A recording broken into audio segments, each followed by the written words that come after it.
Buenos días, buenas tardes, no sé a qué hora estás mirando este video, pero bienvenido a la segunda parte de la conferencia o la clase Conociendo la Primera Iglesia Bautista Hispana de Palm Coast. En esta segunda sesión vamos a estar hablando un poquito acerca de nuestra historia. La intención es que usted nos pueda conocer un poquito más y conocer cómo hemos llegado hasta donde estamos en este día. Y comienzo con una palabra de oración primero. Padre, en el nombre de Jesús, gracias por la oportunidad que nos das a nosotros de poder venir y conocer más de tu mover, de tu obrar en esta congregación local aquí en Palm Coast. Señor, ayúdanos en el nombre de Jesús a discernir con la dirección de tu Espíritu Santo y el conocimiento, la información que podamos recibir, cuál es nuestro lugar en esta amada iglesia en la cual, Señor, por décadas tú has hecho obras maravillosas. Bendice a mis hermanos. Gracias por el interés de cada uno de ellos de ser parte, de formar parte de esta maravillosa familia. Yo les bendigo a ellos y te doy gracias en el nombre de Jesús. Amén y amén. Nuestra historia. Bueno, nuestra iglesia comenzó en la segunda mitad, más o menos, de la década de los 80, alrededor del año 85, la primera iglesia americana, First Baptist Church of Palm Coast, esta que aparece aquí ahora en pantalla, la First Baptist Church de Palm Coast, comenzó a recibir en sus medios a hispanos de diferentes trasfondos, diferentes nacionalidades, y usaban algunos de ellos traducción, pero otros hablaban también inglés y empezaron a asistir ahí. Con el tiempo, pasado unos meses, el número comenzó a crecer de 2 familias a 3, 4 familias, y entonces la iglesia decidió comenzar un grupo pequeño en una casa a reunirse para tener estudios bíblicos en español una vez por semana. Así que un grupo pequeño de hermanos, bajo el liderazgo de uno de los diáconos de la iglesia americana, que era puertorriqueño, él y su esposa, empezaron a reunirse en una casa, en la casa de ellos, y empezaron a tener un estudio bíblico por semana durante la semana, y luego iban al templo y se reunían allí. Sucede que el grupo, la célula o el grupo pequeño que se reunía en esa casa comenzó a crecer, y el número de personas que comenzaron a llegar pues fue ya sobrepasando los límites de la capacidad de la casa, y entonces les dieron un lugar dentro de la iglesia, les dieron un aula para que ellos pues entonces pudieran tener ya esas reuniones semanales, las tuvieran ahora en la iglesia.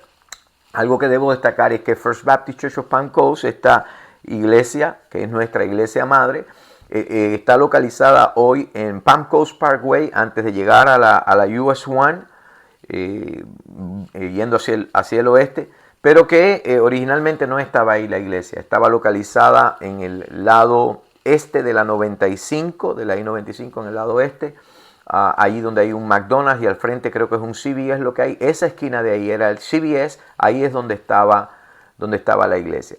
Así que en el 11 de marzo de 1990, ya el grupo había crecido de 10, 15, 20 a unas 30 personas aproximadamente. La iglesia, en aquella localidad donde se encontraba, la iglesia madre, les permitió usar el sótano, la parte de abajo de la estructura del edificio que estaba ahí, precisamente para que tuvieran ya no solamente las reuniones semanales, sino también un culto oficial. Y el primer culto oficial, el primer servicio oficial, fue el 11 de marzo de 1990 en horario de la mañana.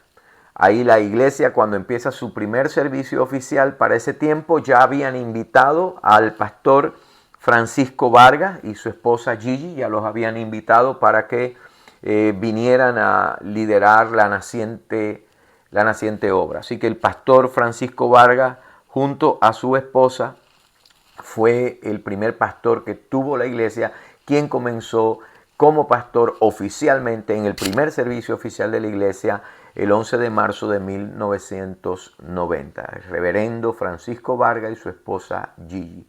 El pastor Vargas pasó a la presencia del Señor en el año 2011. Su esposa le había precedido un año antes a la eternidad, y él pasó a la presencia del Señor en el 2011, en marzo del 2011. Para ese tiempo ya él se había retirado, desde el 2010, sí, desde el 2010 él se había retirado y falleció en el 2011. La iglesia tuvo su primer edificio, lo tuvo en el año, creo que fue en la parte tardía de los 90, ya para el año 95 la iglesia pudo comprar el terreno que tenemos hoy, y la parte de atrás donde hay unos pinos, aquí una arboleda que hay detrás, eso también pertenece a la iglesia, son alrededor de 5 acres de tierra. Ya para esa fecha, pues la iglesia construyó el primer edificio, que hoy es el ala educacional o de actividades, donde están las aulas de los niños, donde están los baños, donde está la cocina, el cuarto de jóvenes. Eso es hoy. Así que ese fue el primer edificio de la iglesia. Entonces, seguimos con la historia. Cuando el pastor Vargas se enferma y luego se retira, la iglesia trae como pastor interino al pastor Raúl Vázquez y su esposa Mirta, que por un tiempo él estuvo pastoreando él como pastor interino, y ahora ellos todavía son, gracias al Señor, la bendición que tenemos de que ellos todavía forman parte de la membresía de la iglesia. El pastor Raúl fue el pastor interino de abril de 2011 hasta julio de 2011, que fue cuando llegó a la iglesia que les habla acá, el pastor Ángel Izquierdo y su familia. Y déjenme poner la foto un poquito más amplia para que la pueda ver. Sí, claro, estoy un poquito diferente, pero también pasan los años y también se caen un tanto las libras. Así que en el año 2011, julio del 2011, mi familia y yo vinimos para acá y yo fui llamado como pastor. Creo que fue el 21 de julio que fui instalado como el nuevo pastor de la iglesia. Estando acá, cuando llegué, ya la iglesia había comenzado el proyecto de construcción del santuario que hoy tenemos, el templo, y la remodelación de la otra parte del edificio. La otra parte del edificio donde están hoy las aulas y el salón común que tenemos ahí, eso originalmente solamente tenía 2 aulas de niños, los baños, y lo demás era el área del templo. Así que se comenzó el proyecto en el 2010 y en el año 2013 Dios nos permitió completar pues este no es el templo, deja ver que se lo pongo aquí de nuevo, aquí está, completar ya la fase del santuario del templo. Le damos gracias a Dios porque ese proyecto comenzó en el 2010, duró un par de años, no tenía mucho que ver con nosotros, en algunos asuntos tenía que ver con la constructora, pero también con una serie de permisos y cosas que en la ciudad, y ustedes saben cómo es eso, los proyectos de construcción acá, nos puso. Pero finalmente ocupamos el edificio en diciembre del 2012, pudimos ocupar ya en la última semana de diciembre del 2012 pudimos ocupar el edificio, y oficialmente estábamos aquí, del 2013, ya estábamos acá en la iglesia. 2 años después, en enero del 2015, este proyecto, que fue un proyecto bastante costoso, obviamente no se compara cómo están los costos de construcción hoy, pero este proyecto en el 2015 se terminó de pagar y la iglesia quedó desde el 2015 hasta la fecha. Llevamos para la gloria de Dios y con mucha gratitud testificamos que llevamos 10 años ya una iglesia completamente libre de deudas, y le damos gracias a Dios porque eso nos ha habilitado para hacer muchas de las cosas que hoy podemos hacer por la gracia de Dios. Ahora, ¿qué es la primera iglesia bautista? Lo que está viendo en pantalla ahora es lo que nosotros le llamamos el gran cuadro, es la gran visión. Detrás de toda esta historia, que hay muchos detalles que no les he contado acá por cuestión para aprovechar al máximo el tiempo, detrás de todas estas cosas ha habido una visión, ha habido una serie enorme, un número enorme de hermanos y hermanas que han estado involucrados, que trabajaron, que invirtieron, que siempre soñaron con lo que hoy nosotros llamamos el gran cuadro. ¿Qué es el gran cuadro? Bueno, el gran cuadro es la visión que tenemos para la iglesia. ¿Quiénes somos? ¿Qué hacemos? ¿Por qué hacemos lo que hacemos? Y el gran cuadro nos dice que somos un pueblo que adora y sirve a Dios, trayendo al Cristo vivo a un mundo perdido por medio de ayudar a las personas a establecer una relación con Dios, eso es evangelismo, y con el propósito de Dios para sus vidas.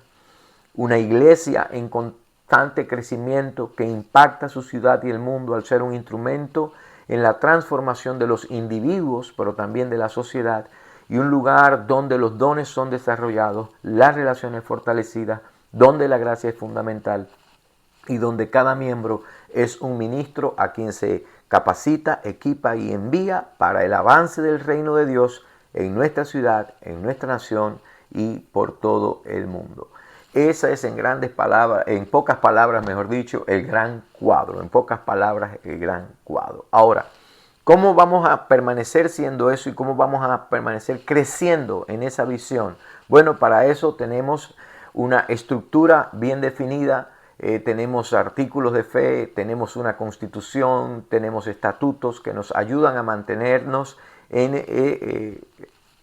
siempre en esa dirección y en esa proyección. Ahora, nuestra estructura es la estructura común de iglesias bautistas. Es la iglesia como el cuerpo de Cristo, de la cual la cabeza es el Señor Jesucristo. Él es quien realmente gobierna. La Biblia es el fundamento y es la base de toda nuestra autoridad y todo lo que creemos. Y teniendo eso, la iglesia ha decidido adoptar una constitución y estatutos que nos definen a nosotros en los procesos cómo vamos a hacer las cosas. ¿Cómo funciona la iglesia estratégicamente? Bueno, la iglesia delega responsabilidad y autoridad en algunas áreas a sus miembros por medio de comités ministeriales y ministerios y el concilio de la iglesia. En nuestra iglesia todo miembro activo tiene voz y voto, así como la oportunidad de servir en las diferentes áreas ministeriales y también en puestos de liderazgo. La estructura organizacional nuestra se compone de ministerios y comités. Cada ministerio tiene un equipo de liderazgo, que es un comité de liderazgo, que lo integran un director, un vicedirector y un miembro adicional elegido por la iglesia. Todo miembro no solamente puede, sino que se espera y que sirva en un área primaria de ministerio y de apoyo en algún otro ministerio. En el contexto de nuestra iglesia, que es una iglesia bautista del sur, es SBC o SBC por sus siglas en inglés, la diferencia entre un ministerio de la iglesia y un comité es fundamental, pero ambos desempeñan roles bien importantes en la vida y en la misión de la iglesia. Para nosotros, un ministerio en la iglesia es un área de servicio espiritual y práctico que tiene como objetivo cumplir con la misión o ayudar a cumplir la misión y la visión de la iglesia. Los ministerios están estrictamente y directamente enfocados en el servicio y en la edificación de la iglesia, la edificación del cuerpo de Cristo, y son esencialmente actividades que permiten que la iglesia cumpla con su llamado a hacer discípulos, a evangelizar y a servir. Los ministerios, como mencioné anteriormente, suelen tener líderes comprometidos que guían a la congregación en esas áreas que se les han asignado y pueden ser permanentes o enfocados en un área específica. Los ministerios pueden ser temporales, pueden surgir solamente por un periodo de tiempo o pueden ser permanentes. En nuestra iglesia la mayoría son permanentes. Entre ellos está, por ejemplo, el Ministerio de Alabanza y Adoración, que coordina la música, las actividades de adoración de la iglesia, el Ministerio de Misiones, que se encarga de los esfuerzos misioneros, del entrenamiento, talleres que tengan que ver con misiones, no solamente locales, sino también internacionales o globales, como se debe decir. También un ejemplo está en el Ministerio de Discipulado y de Enseñanza, que está enfocado en el crecimiento espiritual a través de estudios bíblicos, grupos pequeños. Y esto es algo que ahora en nuestra iglesia estamos trabajando para proveer en mayor escala, grupos pequeños. Y otro ejemplo de ministerio tiene que ver con los jóvenes o los niños. Son ministerios que están dirigidos precisamente a la formación cristiana de las nuevas generaciones. Así que los ministerios suelen tener una estructura organizativa un poco más estable, con líderes comprometidos y a menudo con un equipo de voluntarios. Ahora, un comité en una iglesia bautista del sur es comúnmente un grupo más pequeño con un propósito temporal o específico. Los comités suelen ocuparse más bien de áreas o tareas administrativas, organizativas, logísticas, y su misión es apoyar la operación y las actividades de la iglesia en áreas más prácticas o que requieren una atención más directa, una atención más puntual. Los comités son típicamente más flexibles que los ministerios y están formados según las necesidades de la iglesia. Ahora, los comités pueden cambiar o pueden disolverse después de cumplir su objetivo. Algunos ejemplos de comités comunes en la iglesia, por ejemplo, tienen que ver con eventos especiales, por el comité de selección de pastor, si la iglesia se queda sin pastor por alguna razón, entonces se forma un comité temporal, que es el comité de búsqueda pastoral, ese es un ejemplo, y algunos otros comités. Ahora, tienen una función los comités más administrativa u organizativa y no necesariamente están enfocados en áreas de administración y operaciones, no necesariamente quiero decir en áreas de carácter espiritual, sino más bien en áreas de administración y de operaciones, aunque definitivamente su trabajo influye en todos los aspectos de la iglesia, en todas las áreas de la iglesia. Ahora, el propósito de los ministerios están enfocados en cumplir con la misión espiritual de la iglesia, con el evangelismo, con el discipulado, con la adoración. Y los comités están más enfocados en la administración y en el apoyo logístico de la iglesia. La iglesia también tiene un concilio, al ratito les voy a decir qué es lo que es. El concilio está formado por líderes de algunos ministerios selectos que son, podríamos decir, el cuerpo administrativo directo de la iglesia. Ahora, la estructura, los ministerios suelen tener una estructura organizativa mucho más estable y continúan mientras la iglesia esté operando. Mientras que los comités, como les dije, pueden ser más temporales y pueden formarse o pueden disolverse de acuerdo a la necesidad. Los ministerios son generalmente liderados por ministros. En este caso, por ejemplo, lo que tiene que ver con la adoración y la música, tiene su ministro, que es staff de la iglesia, que es personal de la iglesia, o de jóvenes, que también tiene es la misma persona, es la misma función. Mejor dicho, es la misma persona con dos funciones, ministro de música y director de jóvenes. Ahora, tanto los comités como los ministerios, aunque hacemos distinción, ambos son esenciales para el funcionamiento adecuado de la iglesia, pero se enfocan en diferentes aspectos de la vida y de la iglesia y del servicio cristiano. Les voy a mencionar oficios y personal de la iglesia. A tiempo completo tenemos el pastor de la iglesia. Yo en este caso estoy sirviendo a la iglesia a tiempo completo. Esto significa que la iglesia ha decidido respaldar o proveer en las necesidades materiales del pastor por medio de un salario, por medio de housing, como se dice en inglés, un sostenimiento, un paquete de compensación financiera para que el pastor pueda dedicarse a tiempo completo a la obra del Señor. También tenemos una oficinista part-time en la iglesia que ayuda con operaciones administrativas en la iglesia y también asistencia al pastor y a los ministerios en asuntos que tengan que ver con oficina.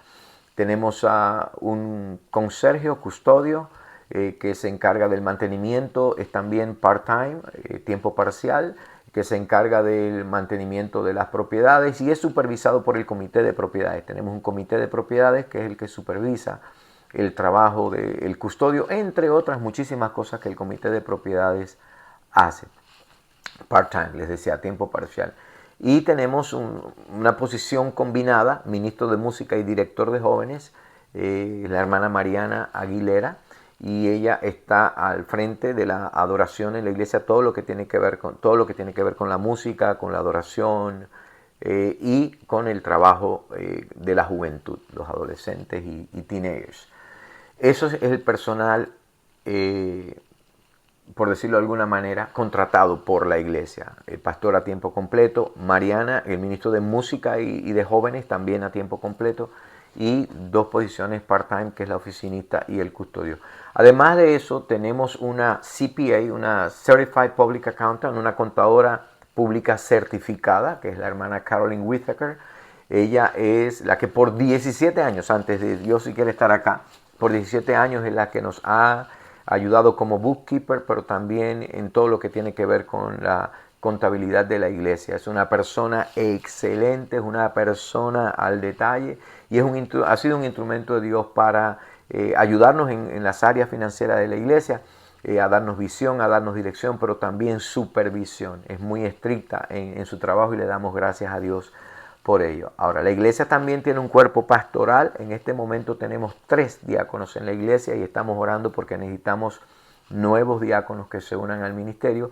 Y el trabajo de los diáconos es de apoyo pastoral en el cuidado de las familias, pero también en el cuidado de la doctrina y la disciplina de la iglesia. Aunque reconocemos el diaconado como un oficio, al igual que el pastorado, en este caso el oficio diaconal en nuestra iglesia es voluntario. ¿Qué más le puedo decir? Bueno, tenemos varios ministerios, ya mencionamos el ministerio pastoral, los diáconos, tenemos bajo la supervisión, bajo el liderazgo del pastor también cae el ministerio de evangelismo, tenemos ministerios infantiles, ministerio de música que ya lo mencioné con su coro, ministerio de jóvenes, tenemos un ministerio de oración y tenemos un ministerio de distribución de alimentos, distribución gratuita de alimentos, le llamamos Manos a la Obra, que es un ministerio que existe para mostrar el amor de Dios a la comunidad por medio de la distribución de los alimentos. Estamos en partnership, en compañerismo o sociedad con 2 organizaciones, no son cristianas, pero son no lucrativas, non-profit organizations, que son las que nos proveen a nosotros los alimentos para que podamos distribuirlos en la comunidad y obviamente también en la iglesia, ¿no? Tenemos ministerio de damas, el ministerio de caballeros, o más bien son sociedad, la sociedad de damas y la sociedad de caballeros. Tenemos un ministerio de hermanas en la tercera edad, hermanas que ya están retiradas, se reúnen una vez por mes los jueves, tienen un tiempo de compañerismo, se llama Siervas de Cristo. Tenemos comité de misiones, mi comité es responsable por dirigir, liderar a la iglesia en todo lo que tiene que ver con la labor misionera local, pero también en otras partes del mundo. Tenemos comité de cocina, de eventos especiales, tenemos un fondo de benevolencia que lo administran los diáconos, o beneficencia, que es para asistir a personas en necesidad. Tenemos un comité de finanzas, un comité de contabilidad también, comité de educación y discipulado, un comité de propiedades que hace una labor magnífica también. Y la iglesia también temporalmente, todos los años o cuando sea necesario, elige un comité de nominaciones para posiciones dentro de la iglesia que vayan a ser sometidas a votación. Es decir, cuando se va a elegir algún líder para un área, este comité temporal se encarga de hacer precisamente. Y entonces les decía que también tenemos las sociedades, en este caso hablamos de las damas misioneras, que es el Ministerio de Damas, algunos le llaman el Ministerio de Damas, pero es una sociedad misionera. La diferencia entre una sociedad y un ministerio es que un ministerio ha sido establecido por la iglesia, está dentro del presupuesto de la iglesia y responde directamente a la iglesia. Las sociedades también responden a la iglesia, pero no forman parte del presupuesto de la iglesia. Manejan sus propias ofrendas, sus propias finanzas, sus propios planes y proyectos, obviamente siempre y cuando apunten a la misma visión de la iglesia y no entren en conflicto con ella. Tenemos una sociedad de caballeros que está en formación, lleva algún tiempo en formación, y el ministerio o la sociedad de damas siervas de Cristo, que son hermanas ya retiradas y que se reúnen una vez por mes y también tienen sus proyectos y sus programas y no forman parte del presupuesto de la iglesia. Cada ministerio, no sociedad, cada ministerio y comités y algunos comités forman parte del presupuesto de la iglesia.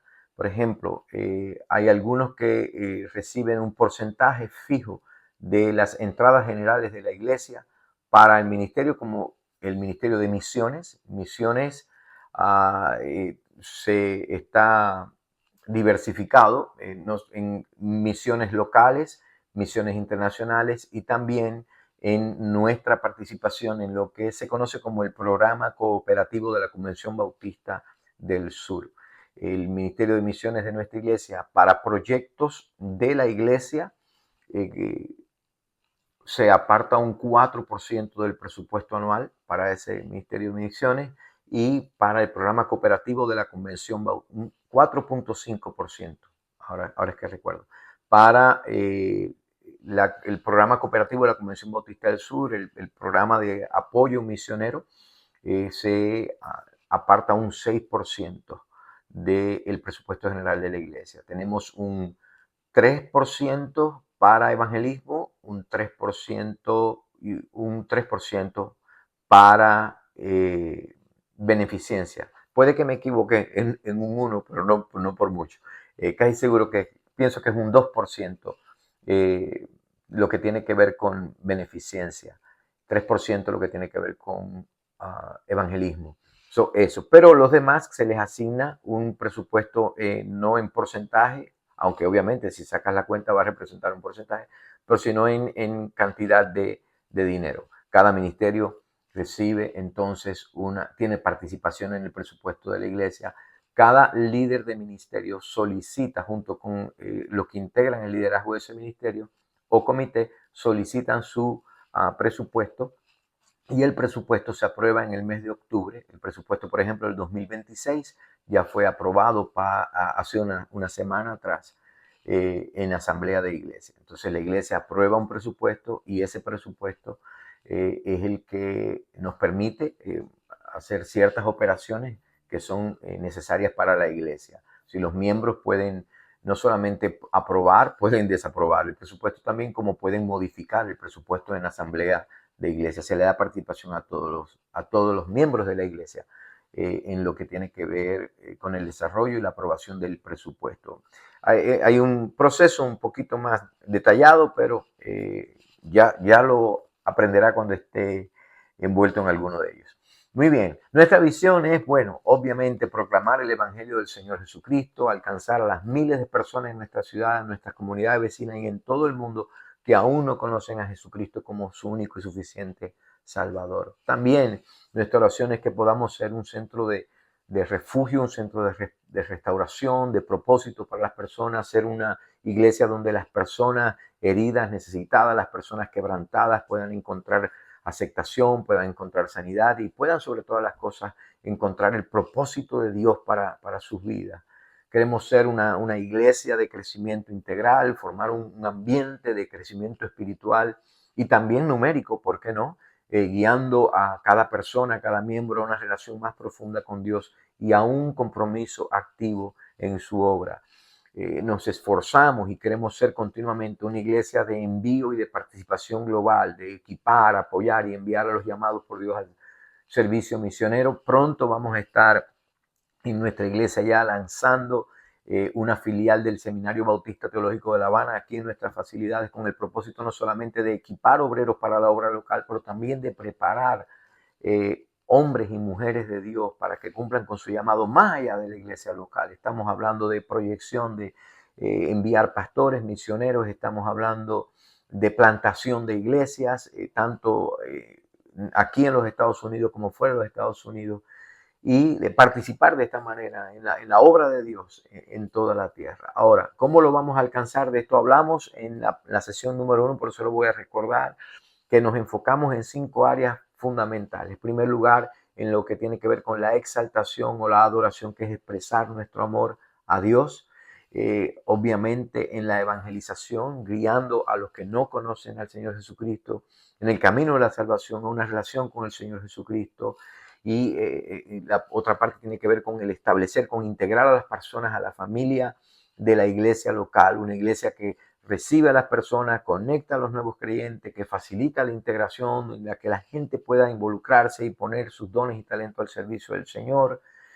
Equipar, capacitando, y les acabo de hablar, por ejemplo, del seminario y de capacitar a los creyentes en el crecimiento espiritual, y como les dije, enviar a los llamados a cumplir con su ministerio en la iglesia, pero también con su misión en el mundo, especialmente aquellos que son llamados más allá de la iglesia local. Ahora, ¿Es posible la visión? Por supuesto que es posible en Dios, pero es posible porque lo que buscamos es la gloria de Dios, lo que buscamos es cumplir con la razón por la que Dios nos ha puesto como iglesia en este mundo, cumplir con nuestro llamado, cumplir con nuestra misión. La palabra del Señor dice en Efesios 3:20 que el Señor es poderoso, aquel Dios es poderoso para hacer todas las cosas mucho más abundantemente de lo que pedimos o entendemos según el poder que actúa en nosotros. Así que en esto confiamos para llevar adelante la obra del Señor. Por supuesto que hay algunas expectativas cuando una persona dice, quiero reconocer esta iglesia como mi iglesia local, mi familia de fe local, donde yo pueda servir al Señor, donde mi familia pueda ser ministrada, donde podamos todos servir y crecer. Entonces hay algunas cosas que se espera de cada miembro. Hay derechos que el miembro tiene, ¿verdad? Y esos están en los estatutos que le facilitamos a las personas una vez que se comprometen a la membresía, una copia de la Constitución y los estatutos, pero también tenemos expectativas. Por ejemplo, ¿qué se espera de cada miembro? Se espera que compañerismo, que reconozca a la iglesia como su familia espiritual y que se comprometa a caminar junto con los demás creyentes que forman parte de la iglesia en los propósitos de Dios y en lo que Dios nos dirija como iglesia. Se espera que en el área de compañerismo participe activamente en las actividades que promuevan precisamente la comunión entre los creyentes. Y en esta área algo muy importante es que se espera que haya un compromiso a guardar y fomentar la unidad de la iglesia, demostrando amor, respeto, apoyo mutuo, rehusando el chisme, las cosas que pueden causar división. Se espera que cada miembro se comprometa a un crecimiento espiritual, que se involucre en grupos de estudios bíblicos, grupos pequeños, actividades que van en programas que están diseñados para fortalecer su fe, que busque intencionalmente cada miembro oportunidades para crecer espiritualmente y profundizar en su relación con Dios, que practique las disciplinas espirituales como la oración, la lectura de palabra, la comunión con otros creyentes. Y se espera también que cada miembro pues coopere, no solamente compañerismo, no solamente crecimiento espiritual, sino también cooperación, que apoye el ministerio de la iglesia de forma integral, de manera integral. ¿Cómo? Pues orando, sobre todas las cosas, orando. Ahí está todo, ¿verdad? Intercediendo por los líderes, por los demás miembros de la iglesia, por los proyectos de la iglesia, intercediendo por la salud espiritual de la iglesia, pero también apoyando al liderazgo, siguiendo con respeto, por supuesto, el liderazgo de la iglesia, las directrices de los líderes espirituales. Se espera que coopere cada miembro sirviendo, involucrándose en áreas de ministerio según los dones y los talentos que la persona posea, que se involucre en áreas de ministerio, de servicio dentro de la iglesia, y también un compromiso financiero que coopere y apoye el ministerio de la iglesia ofrendando, contribuyendo fiel y generosamente con recursos financieros para el sostenimiento y para el avance de la obra del Señor. ¿Qué creemos en la primera iglesia bautista hispana de Pancos? Bueno, se lo puedo poner de manera sencilla. En las creencias esenciales tenemos unidad. ¿Cuáles son las creencias esenciales? Son todas aquellas que tienen que ver con Dios, la persona de Dios, el carácter de Dios, lo que la palabra de Dios revela acerca de Dios, y las que tienen que ver con el hombre y la condición del hombre y la salvación. Se lo pongo de esta manera. Unidad en la iglesia, en algo esencial, es que la salvación es por gracia, por medio de la fe. En esto todos los creyentes tenemos que estar de acuerdo. Todo miembro de la iglesia debe estar de acuerdo en esto, en que la salvación es solamente por gracia, por medio de la fe, como dice Efesios capítulo 2. Por lo tanto, lo que estoy diciendo es que nosotros no podemos decir, hay miembros que creen que la salvación es por gracia, hay miembros que creen que la salvación es por obra, hay miembros que creen que la salvación es por gracia y obras, ¿no? No, la salvación es únicamente por la gracia, por medio de la fe, en la persona única, el Señor Jesucristo. En las creencias esenciales tenemos unidad. En las creencias no esenciales, aquellas que no tienen que ver con la salvación del hombre ni con el carácter de Dios, sino muchas lo que tienen que ver es con gustos y opciones, más que con otra cosa, ¿verdad? En esas creencias no esenciales tenemos libertad.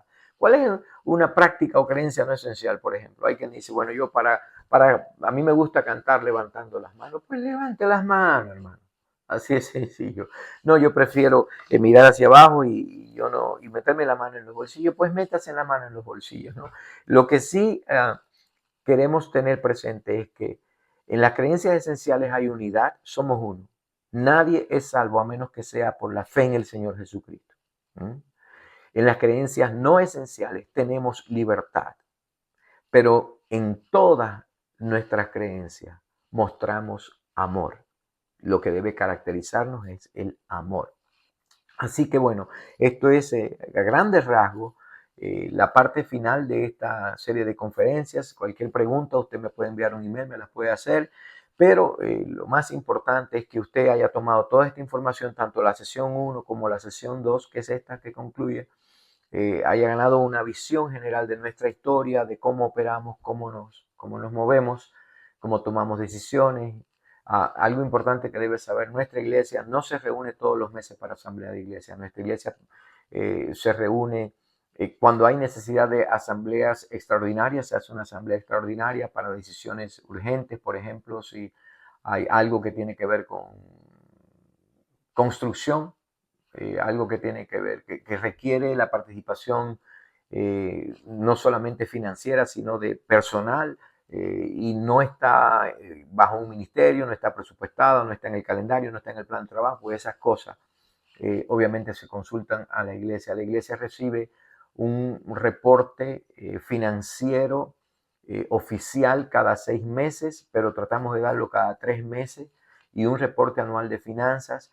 Pero cualquier miembro de la iglesia puede solicitar en cualquier momento un reporte financiero personalizado. Ya puede ser general o puede ser también de áreas diferentes. Es decir, en esto la contadora pública que les mencionaba hace un ratito nos ayuda mucho, y también la oficinista que tenemos acá, que parte de su función tiene que ver con las finanzas y la administración de las finanzas.